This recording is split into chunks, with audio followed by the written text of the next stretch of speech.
Well, at least they made some moves this year. Unlike the quiet deadline of last year, Matt Klentak made 4 separate deals, including a late-night flurry of moves, which included Howie Kendrick. So the Phillies are sending players away, and that's allowing the younger players to get some more playing time. Tony Del Grosso, Kyle Gaffner are both here. This is our trade deadline show. How about it? They actually did something this year. Woo! Yeah! That's what I'm talking about. Some exciting stuff. Bags being packed. I like luggage moving. So, the Phillies got 6 players in return for a quartet of players that they sent away. Pat Neshek, gone. Joaquin Benoit is gone. Jeremy Hellickson, and Howie Kendrick. Now, the big piece that a lot of people are talking about, a lot of people are excited about, the piece that they got for Howie Kendrick. So who would have thought that not only could you get rid of Kendrick with him being hurt, this possibly was the best trade that Klentak made, getting Mackenzie Mills, a 21-year-old lefty who is 12-2 on the season. Who cares about the record? But that ERA is pretty glistening. That strikeout-to-walk ratio is pretty glistening, and so is that whip. So we'll see how he kind of pans out. Hadn't done anything until this year, so we'll see. I mean, and it's good. You know, when we acquired these guys, whether it was from trade or just a one-year deal, that they weren't going to be here for the future. They were kind of just fill-ins until the guys down below were ready to come up, or you try to get some trade pieces for them, or players that could help us throughout the future. Maybe. You don't really know. I mean, it's better to get something for them because look at all these guys. They're pretty old. So to get anything for them is a plus, in my opinion. Yeah, I mean, this is exactly what Klentak signed these guys to do. All these guys knew that they were going to be traded once they signed with the Phillies this past offseason. It would have been pretty much a colossal failure to keep any of these guys because they have zero future with the Phillies. You know, none of them are blue chippers, so it's not like they got any stud prospects back, but some upside, and that's really all you can do. You're free tickets, and they got, you know, more than a handful of lottery tickets now. Yeah, and maybe they scratch off a couple $20 bills off some of those lottery tickets. We'll see. Maybe they get $100 back on one. So let's get back to the Bills. And just so I got the stats in front of you, or in front of me. So here we go. So here's what he's doing this year. 104.2 innings pitched, 12-2 with a 3.01 ERA, .946 whip. Now you look at the strikeouts to walks, 118 strikeouts, only 22 walks, which is just like ridiculous. But then you look at his statistics before this year, and well, not too great. So we'll see. So what do you guys think? Is he maybe finally figuring it out, so to speak, which is why he's kind of making a leap this year? Or is it more of an outlier? I think he may have figured it out. Time will tell. I feel once he gets moved up through the system, if he gets promoted to, let's say, clear. He was in low A, correct? Or was he in high A when he did those numbers? Was it high A? Yeah. So we'll see if he can continue those numbers into double A with Redding. But you had touched on the year before. His strikeout was like 83-74, which is awful. That is terrible. So to get control under that, and because he's got some pretty nasty stuff I read too, but I feel like we have to give it another year to see if he's really figured things out yet. Yeah, I mean, I agree with everything you just said. The thing that's so kind of intriguing about him is, one, he's 21, so he's age appropriate for high A ball. It's not like he's playing against guys 3 years younger than him. And he's 6'4", and he's left-handed. I don't really care so much about the 6'4", but being left-handed, we have almost no left-handed prospects, pitching prospects anyway. But the 6'4" part, maybe that shows why he. Before this year, maybe he's just growing into his body. He's still, you know, figuring out body control, this, that, maybe probably change mechanics. If he figured it out this year, then out of all the guys the Phillies got, he might actually have the most upside out of any of them, just because they're with that kind of control. I'm not going to sit here and act like I know what he throws. I've never seen him pitch, but here, look. At least like there might be something there. Dude, the control part is just fascinating to me because You look at the innings pitched, 104.2 this year. He's got 22 walks. Last year, in just 53 and a third innings, he had 28. That's outstanding. To make such a change like that, you know? Yeah. It would be cool to get a chance to talk to him and see, you know, if it was a new pitching coach, if it was new mechanics, or just probably a combination of a bunch of things. But to be honest with you, I can probably figure it out. I can probably talk to him if I really wanted to. I can probably get that connection happening. If you want to know, Tony, I can probably make it happen. No, I will drive to Lakewood. Dude, I honestly might send an email and might try to interview him.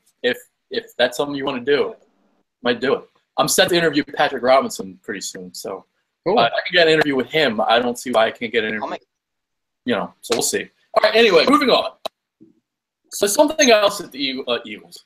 I always say the Eagles. God damn it. Phillies, Adrian. Phillies. Come on. Get it right. Come on. Fuck.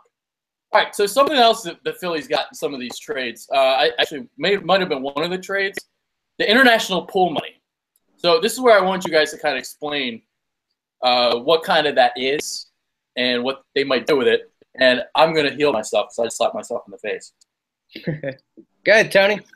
Take the reins, brother. I mean, just to simplify it as much as possible, these are just strictly amateur players. We're talking about super young guys. Like when we were talking about when the Phillies signed Chooch for like $5,000, whatever year that was. These are not the guys like who were we talking about before, like Cespedes and guys who had already been playing minor league ball, and then they ended up signing for the Juan Moncadas, those type of guys. These are amateur players who are, I think. So they're super young. We're talking about guys who were probably school if they lived in the States. Yeah, they're like 15 or 16 years old. So you nab them young down there because they start playing really young down there. But it's good that we acquired money because most teams get 4.7. I don't know the exact numbers, but I believe it's like 4.7 million. This adds on to us now because a lot of the reason they started doing international pool is for teams that are low market teams like Tampa Bay, the Minnesotas, guys that can't go out and sign big name free agents. So they created this international pool. And me and Tony and you had talked about this too, that I wish they would incorporate these guys just in the regular draft and to just incorporate it all as opposed to this. But we have $6 million to spend. And if you remember last year, we signed a big kid, Jalen Ortiz, big outfielder, another outfield prospect, but the guy's got a lot of pop. But we won't be seeing him for another 5, 6, maybe 7 years. So it's way down the road. Yeah. You got anything else? Yeah. Well, you kind of mentioned, I think there's a strong push by a lot of teams to get rid of the international draft and the amateur draft here and just make it one big amateur draft. Mm. We will eventually see that. So all this bonus pool money that we're talking about now, international bonus pool money, it would make things a lot simpler and probably a lot fairer too because it is, these international kids get essentially a 2-3 year start on most kids in the States. Yeah. Because they're able to sign at 60. So, yeah. That's about all I have. We got Carlos Tucci in that draft, just to add one of those guys. We got him when he was 16, and look, he's up with Double-A right now. Carlos Tucci was one of those guys we got in the international draft, and he's a nice center field prospect for us. And how old is he now? 21, maybe? He's 21, yep. Been a pro for 5 years. If you played here in the States and went to college, you would probably just have gotten signed. Mm-hmm. There's pros and cons to both. Yeah. Well, some teams don't even like to use their money. Like the Orioles, for instance. That's a team that you guys were talking about. They never use it. Which I think is interesting. Why do you know why they don't spend as much money, Tony? I don't know why they do that. I don't know the theory behind that. I just saw a quick thing on Rosenthal was talking about how, for example, the Orioles are one of those teams who just don't like to use all their international money. America! America! We're all about America.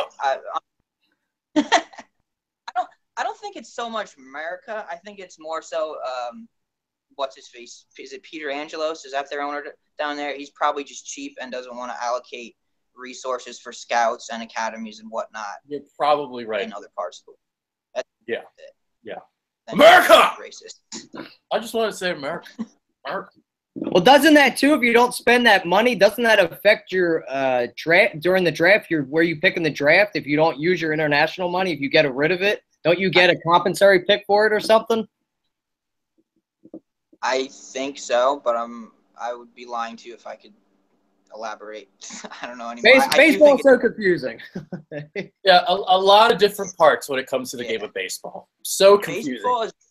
Baseball is so much more confusing than like the NFL draft or the NBA draft or even the hockey draft, really. Yeah, even the Rule 5 draft is like everything about everything is confusing. Yeah, very intricate. Yes, intricate. Great word. So there we go. All right. Well, this show's about to get a little bit more intricate. We'll see. So they got 6 players, as I explained before, for the 4 Phillies that they traded away. So realistically, how many of these guys are going to be big league players? Maybe 2.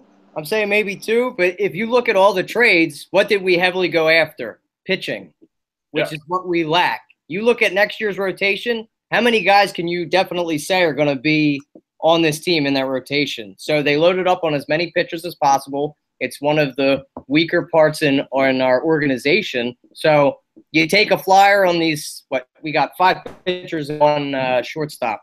So you load up on that, and hopefully maybe 2 of these guys can make it to the bigs, whether they're going to be starters or back-end relievers.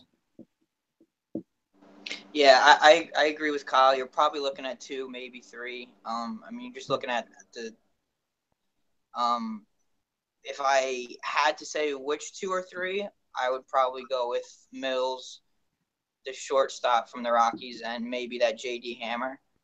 But again, all those guys are really 50-50. Who knows? Super young. That's pretty much all I have to say. J.D. Hammer solely on his looks, though, right? Just because he's got the glasses and his name. That's solely why he should just be thrown into the bigs right away. It's like Delaware Valley's new favorite player for Philly fans. Squints. Well, oh my God. Mills is definitely, obviously, the easy guy to name. Now, I wouldn't know, but 2 would seem like the odds would be in favor for that. 2 out of the 6, definitely, for sure. Yeah, Mills, you just look at his physicality, he'll probably eventually get a shot, especially because he's left-handed. The shortstop, I feel like, could probably turn into a utility player. And then, I mean, J.D. Hammer, his strikeout rate looked promising, even though they say his stuff's only average.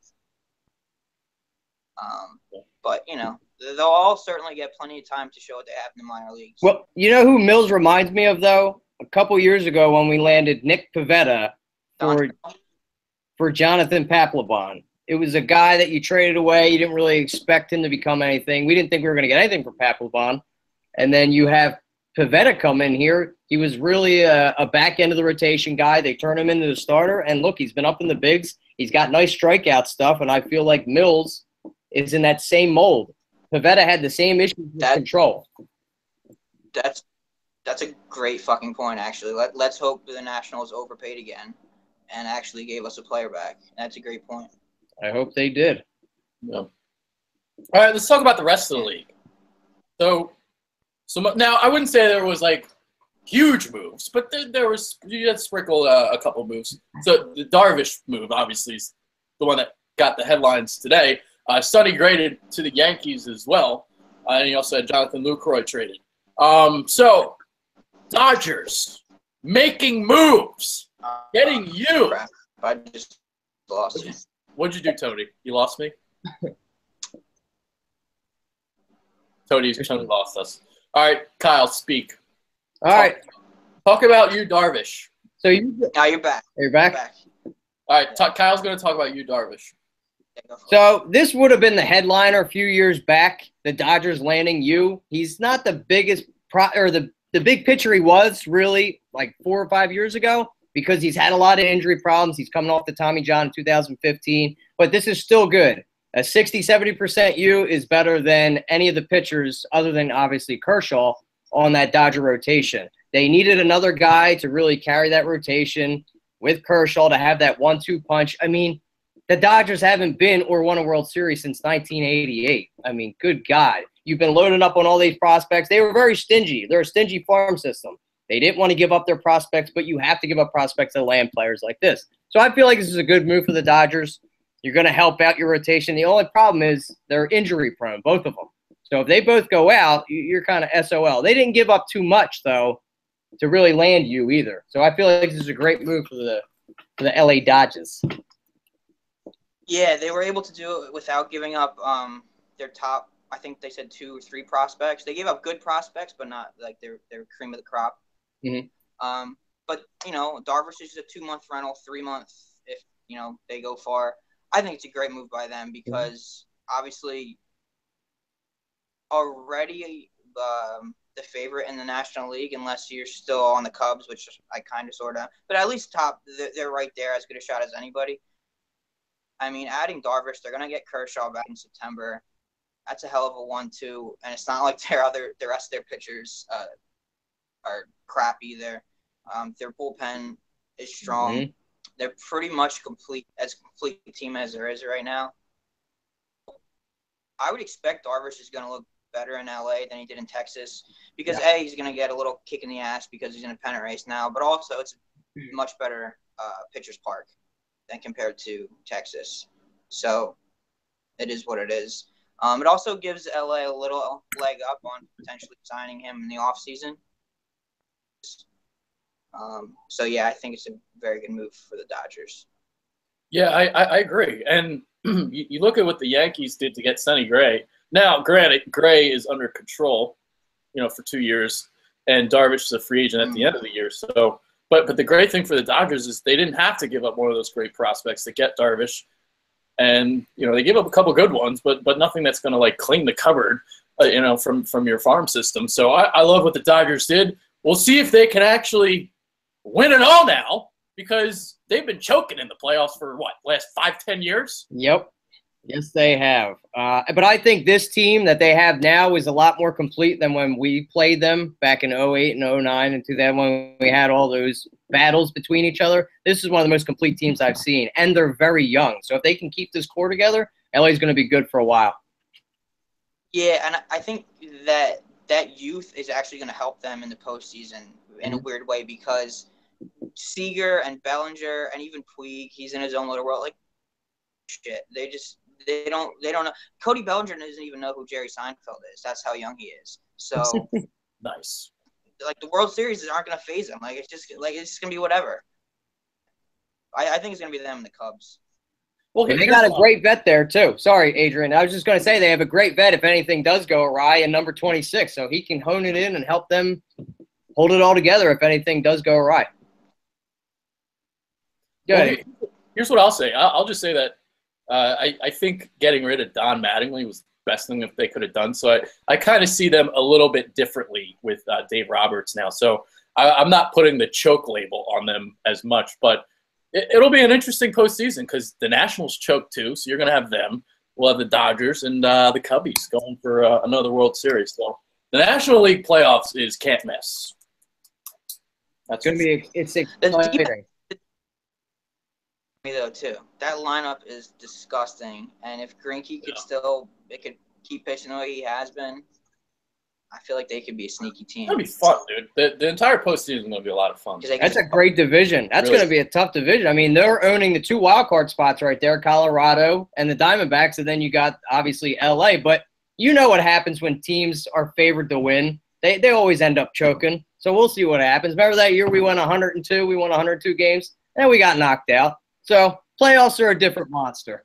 Yep. Yeah, I hate the 5-game opening series. I hate that shit. You play 162 games just to play 5. Get the fuck out of here. Move it to 7. The NBA did it. Move it to 7 games. Agreed. Yeah, and that one game playoff is even worse. Yes, I hate that. Oh my God, dude! Colorado and Arizona, they're going to be going at it for months just to get home field advantage for one game. One fucking like college baseball doesn't even have a fucking one game. It's terrible. Winner. I get why they do it. It's great for TV. It adds excitement, but it's really not fair to the two teams. It's a fucking coin flip. It's one. Best of three at least, or I don't know, but something more than one. I don't know how they do a best of three, because you'd have to travel fucking 3 times, but unless you do like a 1-2-2 or something, or 1-2, I don't know. But I don't like the best of 5. I don't. Yeah. I hated that in basketball, and I was so happy when they changed it to 7. It was such a great move by the NBA to do, and let's hope the MLB follows in suit. Yeah, especially a sport like baseball, like fluky shit can happen, and especially in a 5-game series, that's not a lot. It's not a lot. I mean, one game to ride on it. Well, these teams know each other. They're in the same division. They see each other a lot during the year, so this should be an epic battle because I'm sure they're going to be the two teams battling for the 2 wildcard spots. Yeah. They could shorten the regular season a little bit, which they probably should do. It's just a money issue. But I feel like if they shorten the regular season, then you could just jack up the prices for the rest of the games. You're not going to be losing extra money. Yeah. If you make the games more, people will pay more. Yeah. The 5-game thing, that's always been a pet peeve of mine. Grinds my gears, too. Yeah. All right. I think next. Go ahead, Tony. I cut you off. My bad. Go ahead. No, I just said I think we'll see 154 in the next 5 or 10 years instead of 162. Okay. That's not a lot, but that's what it used to be. Yeah. You're not going to be missing that game anyway. It's still a very long season. I mean, that's a grueling. Even if you make the playoffs in the World Series, that's a long season, man. April to October. Hell yeah. Woo. A lot of innings. I mean, not to mention 20 spring training games. Some of the guys are playing. Oh yeah. And some are playing winter ball in Mexico or Dominican Republic. Some are playing Cape Cod League and these guys. That's why they make that guaranteed money, bro. That's why they make all that guaranteed money. That's right. All right, something else I wanted to get into before we leave. I want to talk about rental players. And is it really worth trading for rentals? So let's get into that. Now, what I mean by this is more starting pitchers. I think for starting pitchers, you're taking risks. But for everyday players, this is something that we talked about before the show.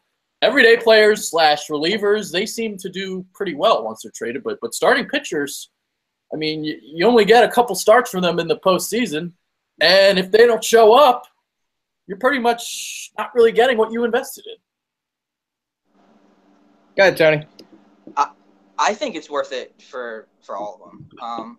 We were talking about, look at what Milwaukee did when they acquired CC Sabathia in 2008. I mean, granted, they rode him like a horse. He was pitching on every 3rd, 4th day at times, but they wouldn't have made it to the postseason without him. I get what you're saying about the starting pitchers, though. At this point, if for example, the Yankees getting Sonny Gray, you're getting, I don't know, roughly a dozen starts out of him the rest of the year. Well, that's not a rental. But he's at least under control. Yu Darvish is a rental.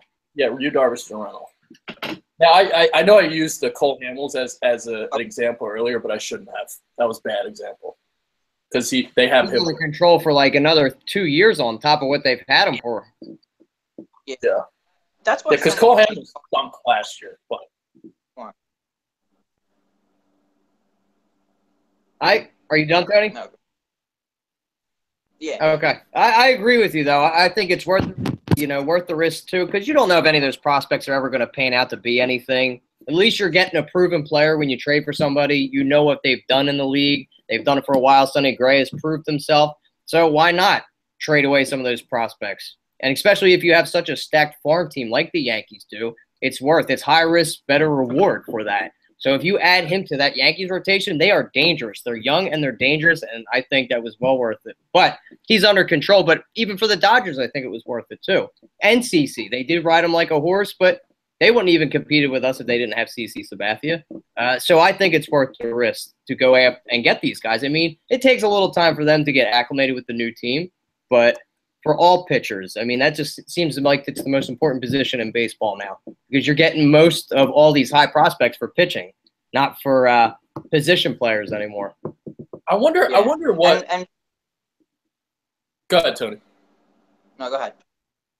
Well, I was gonna say, do you want to get like other players and relievers too?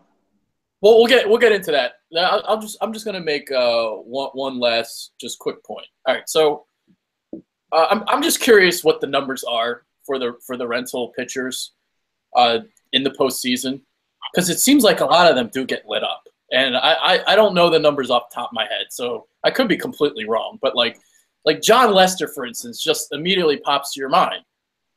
He was basically traded for one playoff start, and he got lit up. So that instance, I mean, it really wasn't worth what the A's give up. And I believe they gave up some good prospects for him too, if I remember correctly. They did. So, and CC Sabathia, sure, he did single-handedly help Milwaukee get to the postseason, but then he got lit up in the postseason. Mm-hmm. So, it just seems like I don't know why that happens. Maybe they put a lot of pressure on themselves because, I mean, you get traded basically to help, win a World Series ring, a lot of pressure on you. I don't know why. It seems like these guys don't do well. Well, what sucks about that Lester trade, though? That was a wild card game. So that goes back to it only being a one and done. He got roughed up one time, and that was it. Yeah. Yeah, it's definitely a risk. I mean, how often have we seen these guys get a rental pitcher and they don't even make a postseason start because they end up missing the playoffs altogether anyway? Yeah. Best prospects for it. So and especially now with the extra wild cards and there's so many more teams in it at this point in the year, GMs have really, really difficult decisions to make. Mm-hmm. I mean, they always have, but I feel like they're even more so now, a little magnified more. Yeah, because like the Rangers, I think of when you say that, because I mean, it was only 2 years ago they traded for Cole Hamels, and now 2 years later they're trading you Darvish. They traded for Cole Hamels, right? Yeah, they traded for Cole Hamels so they could have you and Cole. And now they're trading you 2 years later. It's just crazy how quickly it works. And they traded Lucroy too. They're in a whole dismantle mode. So their catcher is gone, and they gave up huge prospects to get Jonathan Lucroy. So they kind of diminished their whole farm system to get Cole Hamels and to get Lucroy. And now look what they're at 2 years. It's a really good farm system too. Phenomenal. I think they'll bounce back though because they know how to scout talent. They're still a little bit deep. I mean, they lost some huge prospects, but they'll bounce back. Texas is a great organization. Yeah, and they do still have some good young players. I mean, Mazzara, Gallo, Odor's not having a great year. It's like something. So yeah, they definitely are in like a tear down, but I don't think it's not like a complete rebuild like the Phillies are doing. Nah. And they were even trying to trade Cole Hamels too. They were trying to trade him and you, but I think with his injury history this season, it was a little tough to get rid of him this year. Right. All right. Now on the other side of the coin, because we just talked about starting pitchers, well, these rentals for everyday players and relievers seem to be working tremendously. So we'll get into that right now. I mean, you think for the Mets a couple years ago, Cespedes. And then last year, I mean, Andrew Miller, Aroldis Chapman, what those guys did. So let's talk about that a little bit. Actually, look at the last teams got guys at the.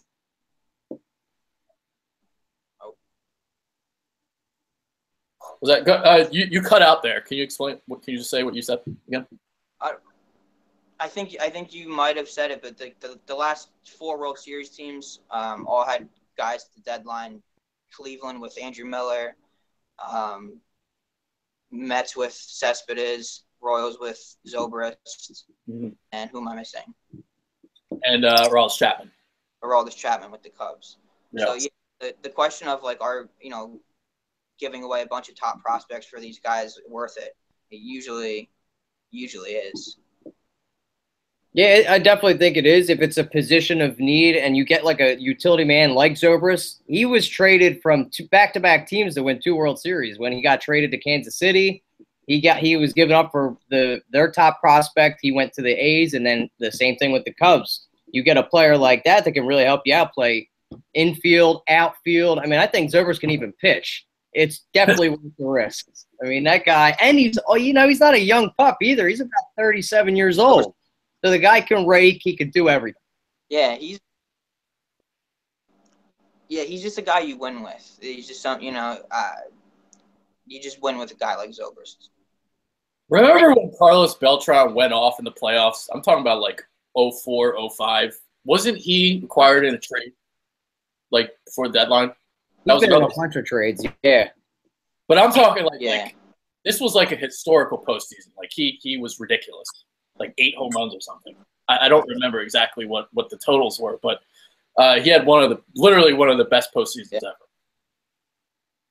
But it's worth the risk. And Carlos Gomez was having a historic end of the year too. That's why he got traded. I mean, guys that aren't going to play every day, like so to speak. Some guys even get traded for bench players. Like Cespedes, I feel like is a great trade too. And I think the Mets acquired Jay Bruce at the trade deadline last year. I know they were trying to make the push, but they ended up having all those injuries. But for guys that can, knock in runs and RBIs, there's a premium. But there's a real premium on back-end pitching, like Aroldis Chapman. I mean, getting him, he shut them out for the Cubs last year, right? I'm pretty sure he basically won it after they scored. But to have what's up? No, go ahead. Go. No, I was just going to say a guy that how managers usually. You broke up. What'd you say? You cut out right at the end. I got you. I was saying just with how managers use relievers in the postseason anymore, they're so much more valuable than they used to be. Yeah. You'll use them multiple innings at a time now, like easily. That's what the Phillies have been doing with Luis Garcia. He's basically a 2-inning guy, and you don't really look for a bridge player anymore. You look for a guy that can go maybe 8, 9, or 7 to 8. I mean, that's a huge premium to have. Yeah. Right. That's why they went out and got Nishak, and he's been doing good out there. So it looks like so far that's a good trade for the Rocks. Yeah. I'm trying to look up these. Go ahead, Tony. I'm liking the moves the Rockies have done, acquiring Nishak and Lucroy for basically next to nothing. I think that's a great playoff push, and I think he'll really flourish out there in Colorado, get his swing back like he had out in Milwaukee because it's such a hitter-friendly park.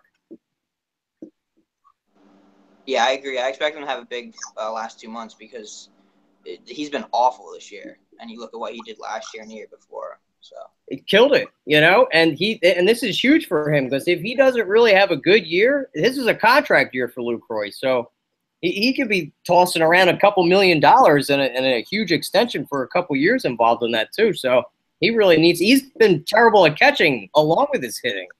I mean, he just looks bad. I think the only catcher who had a better year last year was Buster Posey. Yeah, Lucroy's a great. I consider him maybe like a top 5, top 6 catcher in the league. I mean, the guy used to just be phenomenal with Milwaukee, even when he was out there in Texas last year. It's weird that he's had a slump like this. Yep. And Still, Chirinos has been getting good move for Texas too. Chirinos has been hitting better than him anyway, so it's a good move for Texas.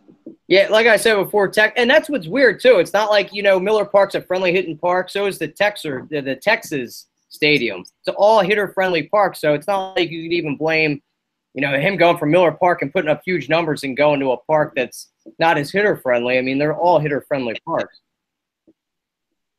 That's true. Yeah, they're all. Yeah, very much so. By the way, I see Carlos Beltran's numbers 04. So he had 8 homers, 14 RBI, 6 stolen bases. He hit like 430. Wow, that dude's a beast. Definitely a Hall of Famer. That was Kansas City, right? Yeah, that was or with Houston. Houston, yeah, Houston, I think. Oh, and that's who he's with this year too, Houston. I was like a freshman. Wait, was that the year they had Clemens, right? And might have been that might have they played I think Pettit was on. They played the Cardinals in back-to-back LCSs, if I remember, but 04 was when they lost, and 05 they won.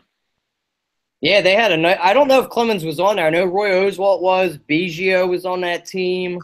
I'm going to look it up right now. He might have been on that team, Clemens. Was Bagwell still on that team, or did he retire at that point? 04. I think Bagwell's 36. So he was still on that team. Yeah. Wow, that was a stacked team. Houston used to be Clemens. You know who else was on? You know who else was on that team? Freaking Brandon Duckworth. Oh man, I remember that bum. The Duck Pod. Was Carlos Lee El Caballo? Carlos Lee, El Caballo. Let's see. Where was he on this team yet? He was awesome. No, he's not there. Wow, when did he go on? Like 07?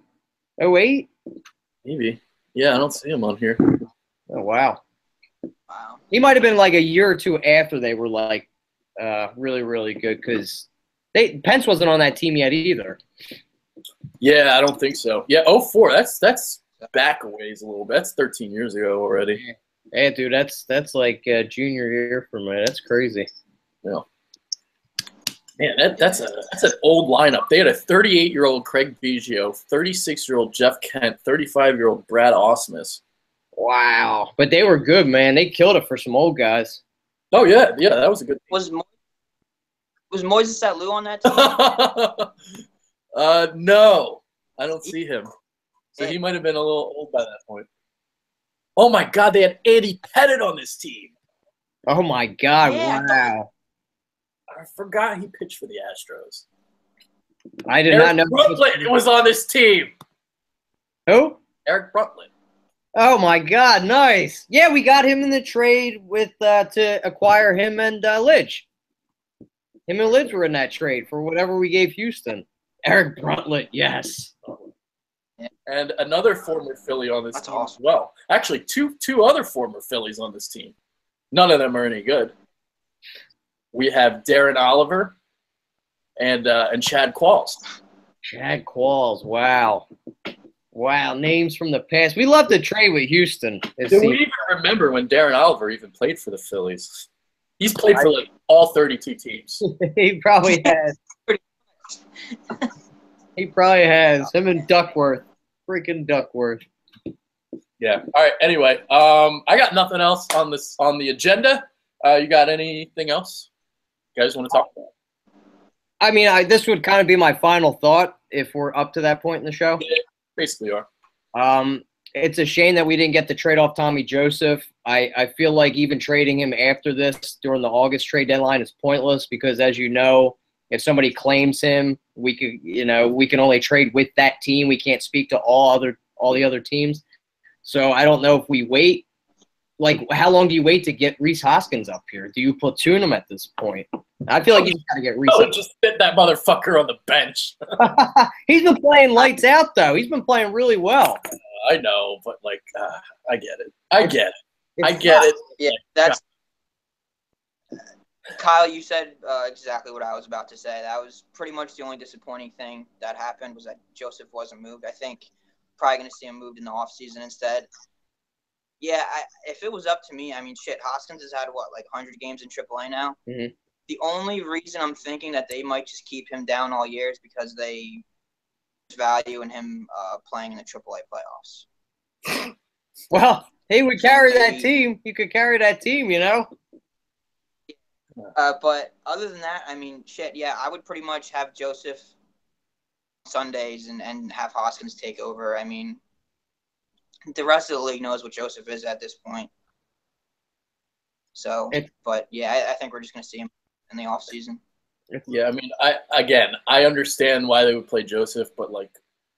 Oh, I hate that fucking shit. Just play Hoskins. He's your future. He's your first baseman. There's no reason why he shouldn't play. I hate it. I fucking hate baseball sometimes. Well, just like ethics of it. Just this bullshit that Tommy Joseph should play instead of Rhys Hoskins. Well, a point to that, Adrian, is the Phillies historically bring up their prospects later than everybody else. They bring them up around 24, 25 years old. So this isn't anything out of the blue. They've been doing this for the past, I don't know, 10, 11 years. They've been bringing prospects up. Yeah. That's true. They've pretty much called up everyone late. Like forever. And it worked, though. Look, it brought us an 08 championship, so it's not like why fix it if it's not broken. So it just sucks. It really does. It's frustrating because you want to get these young cats up here. But get them up here. Bring that spark. I know this is so dumb, but I'm just tired of seeing Tommy Joseph's face. Because, like, okay, what?